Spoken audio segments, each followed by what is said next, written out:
ఇదే కదా నీ కథ, ముగింపులేనిదై సదా సాగదా.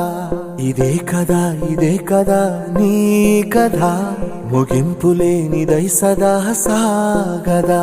నీ కంటి రెప్పలంచున మనస్సు నిండి పొంగిన ఓ నీటి బిందువే కదా నువ్వెతుకుతున్న సంపద.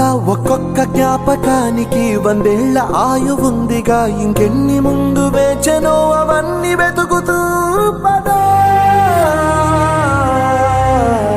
మనుష్యులందు నీ కథ మహర్షిలాగా సాగదా. మనుష్యులందు నీ కథ మహర్షిలాగా సాగదా.